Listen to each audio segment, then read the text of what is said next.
Tanya Degurechaff is a monster on the battlefield, but is she a military genius? Or is she just following a 2,500-year-old instruction manual? The anime features battles that are inspired by real historical events, and so, we can compare the Saga of Tanya the Evil with one of the most important military treatises in history, The Art of War by Sun Tzu. Throughout this video, we will explore the similarities and differences between Tanya's wartime tactics and Sun Tzu's philosophical principles, showing how strategy remains the key to victory on the battlefield, whether in fiction or in real life. Let's begin.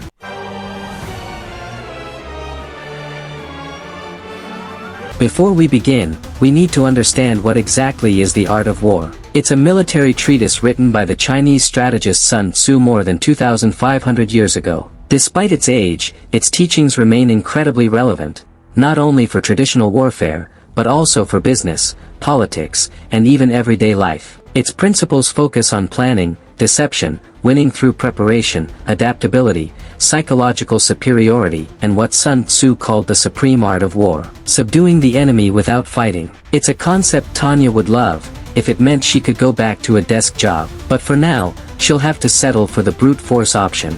To study the art of war is to study the very nature of conflict itself. It is about distinguishing the prudent person from the ignorant one. For this, it's considered by many to be the greatest strategy book of all time. Now that we understand the philosophy behind the art of war, the real question is, how many of Sun Tzu's principles does Tanya actually follow? And if you like this video, please give it a like and subscribe. Now let's continue.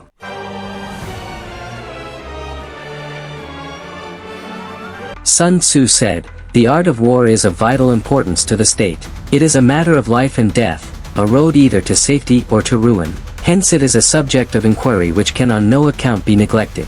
We see this with the empire being always ready for war to break out, having the 315 plan in place, which accounts for the possibility of a multi-front war. The empire's military, always hungry for resources, conducts magical aptitude tests on their children, to later recruit them. But winning isn't just about being ready to fight, it's about being ready before the fight. And that brings us to Sun Tzu's next crucial point, preparation.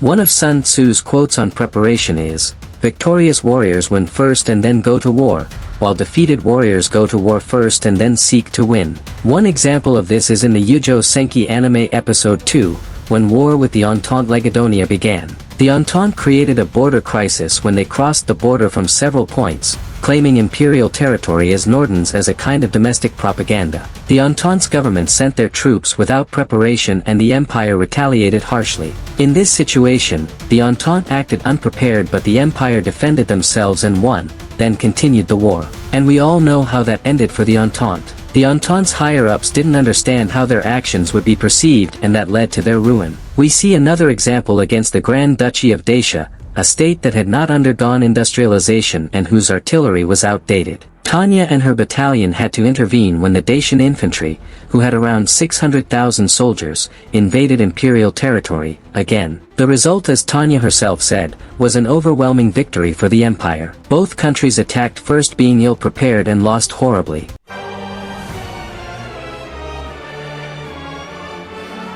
Sun Tzu describes a military leader as someone who must be wise, brave, and flexible. Tanya, although cruel and ruthless, possesses all the qualities of a successful battlefield leader. Her decisions, though cold and calculated, are always aimed at securing victory for her unit. Sun Tzu's quote, "Treat your men as beloved sons, and they will follow you into the deepest valleys," promotes a more balanced form of leadership, in which a general maintains control through discipline and respect. Tanya inspires a different kind of loyalty. It's not the loyalty of beloved sons, but of soldiers who know that following her insane plans is statistically the best way to survive. She also uses a strict discipline and fear as effective tools to keep the troops in line. Even if Tanya's approach contrasts with Sun Tzu's, she still keeps her troops motivated and committed to the cause. Troop morale is essential in any conflict. Sun Tzu mentions that the morale of soldiers is the most important factor in battle. One of the reasons he tells us to avoid long conflicts is because when you engage in actual fighting, if victory is long in coming, then men's weapons will grow dull and their ardor will be dampened. If you lay siege to a town, you will exhaust your strength. There is no instance of a country having benefited from prolonged warfare. Tanya is also very skilled at manipulating her soldiers' morale. In episode 6, Tanya initially relies on fear and the threat of punishment to motivate her battalion. While fighting Legadonian mages and bombers at the Kragana supply depot, she later tells them the punishment would be to pay for the party afterward, which relaxes her troops and maintains their morale. We see this too when she informs them of the planned revolving door and that the war against the Republic is almost over. Another example is when she leaves her troops to celebrate without her, allowing them to unwind without the fear of being reprimanded by her.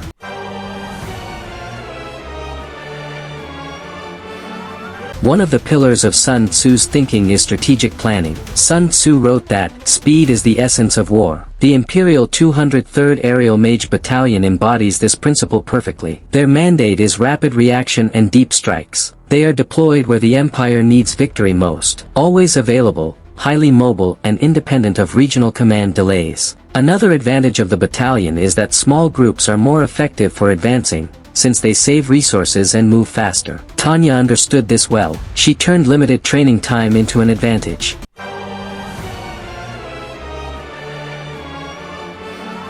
Sun Tzu states, "If you know the enemy and know yourself, you need not fear the result of 100 battles." Tanya is a master of this principle. In the anime, she not only studies enemy forces in depth, but also fully understands her own abilities and limitations. This allows her to create strategies that exploit her enemy's weaknesses while maximizing her own resources. A perfect example is when she faces numerically superior forces. To understand this better, we move to Tanya's confrontation against the Republic's 106th Recon Mage Company. The Republic Company realized that the Imperial Mage observers were hidden in the trenches, so, the lieutenant makes his unit bomb the whole trench. This indiscriminate attack was a costly mistake, as explosive spells consumed most of his magic energy and that of his men. When Tanya arrived, she already knew she had a clear advantage even when Visha and the others were wary of the enemy for their numbers. In the third chapter of the book, Sun Tzu emphasizes the importance of knowing when to attack and when not to, as well as how many troops to use.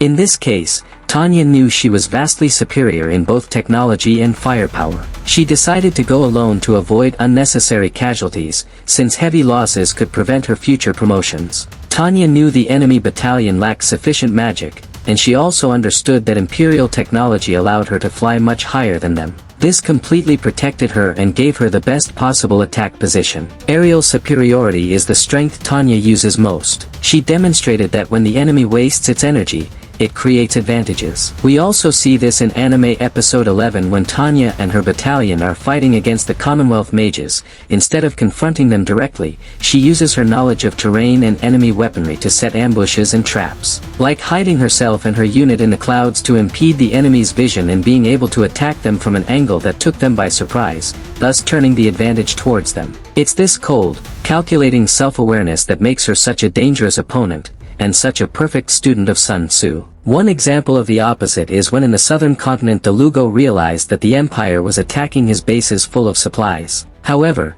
he made the mistake to believe they were using the supplies as an excuse to cover up a larger plan. By analyzing the attacked regions, he noticed that they were located on the border of another country's operational jurisdiction. This suggested future attacks aimed at exploiting border weaknesses. He didn't know that Tanya's unit had already successfully completed her mission and didn't understand that they had no intention to continue fighting. Meanwhile, Delugo, still deceived and frustrated, continued exhausting himself by remaining on high alert, while Tanya's battalion enjoyed a small feast.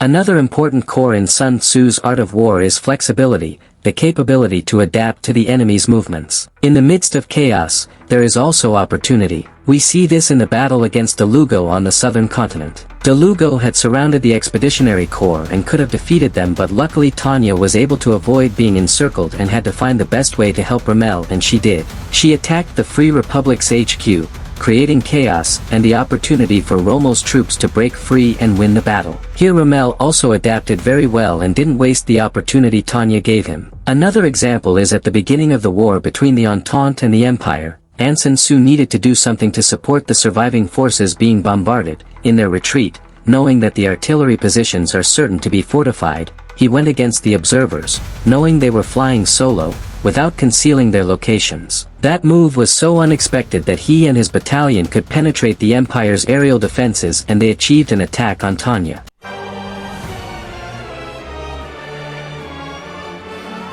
Another core of the art of war is situational strength. If your forces are 10 to the enemy's 1, surround them. If 5, attack. If double, divide. If equal, engage. If fewer, be able to evade. The strategies used by both sides in the Southern Continent campaign give us various examples of the principles of the book. It's a shame the movie had to condense so much of this campaign. Anyways, to better explain this situational strength is when Rommel wants to attack the Free Republic forces that surpass him in numbers. His plan is to attack the different enemy groups separately while they are marching upon their port in divided units. Another is at the very beginning of the anime, when Tanya is attacked by Sun Tzu and his battalion. To reduce their numerical advantage against her, she evades their attacks and attacks them one-on-one.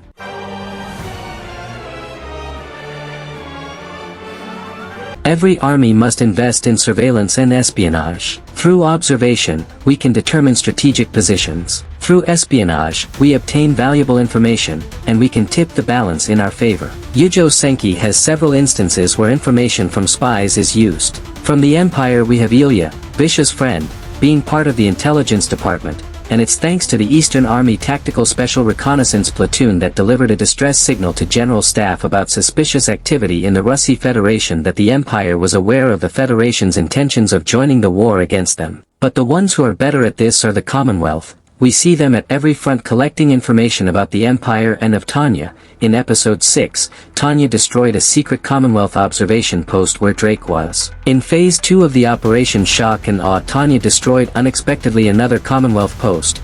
We don't see this in the anime, but in the manga is where Ilya is revealed to be a spy. And some agents of Commonwealth intelligence are working with the Free Republic and are embedded with the wandering nomads in the desert. Delugo also uses this resource, brilliantly spreading false information about his forces' intentions to settle this by marching upon their port in divided units, which would in turn draw out Rommel to ambush him, and it would have worked, giving Delugo the win he so desperately needed, but Tanya blows up his plan, literally. This leads us to one of the most famous principles of the art of war, deception.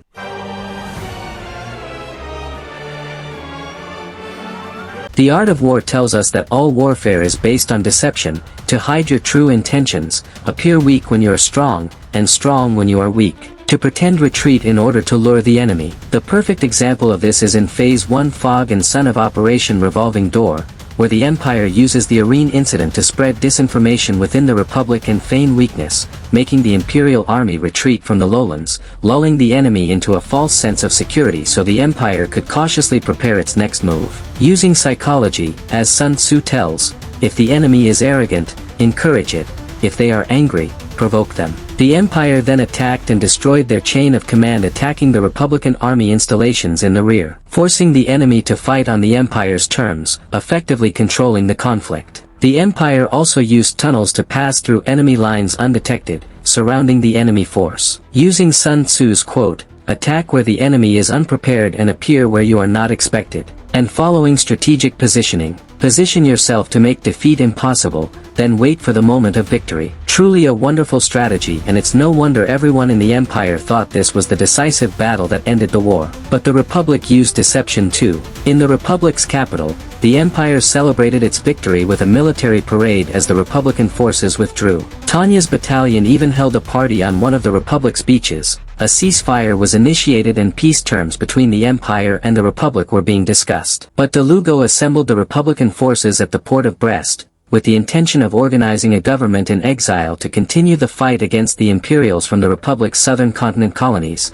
helped by the Commonwealth. This move proves Delugo is more than just a capable soldier. He's a true student of strategy, understanding that a symbolic government in exile can be as powerful as an army. Tanya, understanding that the enemy still has a will to fight, wants to prevent this, but the Western Army Command denies her permission. Tanya knows the Empire will pay a high price for its ignorance and cockiness. Again, Delugo is quite impressive, but the anime and, in my opinion, the manga don't reflect that. And now, with the Empire immobilized by its own victory, the Republic's retreat did not mean the end of war. It marked the beginning of the World War, something the Empire wanted to avoid the most, because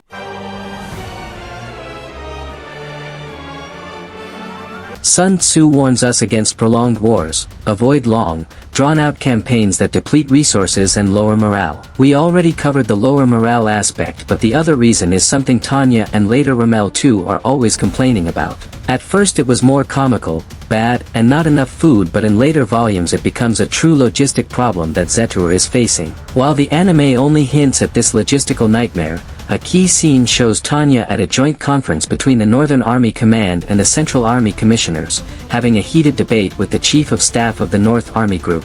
The main reason she was trying to avoid the winter offensive against the Entente is because it would drag the war and they have very limited resources. She even tells them how troops in the West had to drink mud to survive. Later she uncovers the secret landing plan and agrees to the attack. But the best example of this lack of resources comes from the OVA, Operation Desert Pasta. When Tanya and her men were in the middle of the desert, they were exhausted by the heat and lack of proper food. Ryujin had the idea to send the troops on the southern continent dry pasta. This leads the 203rd Battalion to turn a reconnaissance mission into a stealth operation to raid enemy supply bases, specifically to steal food ingredients like water, basil, and parsley to make a proper meal. Tanya understands that supplies are extremely important, not only because of their cost, but because they help maintain morale in both an army and a nation.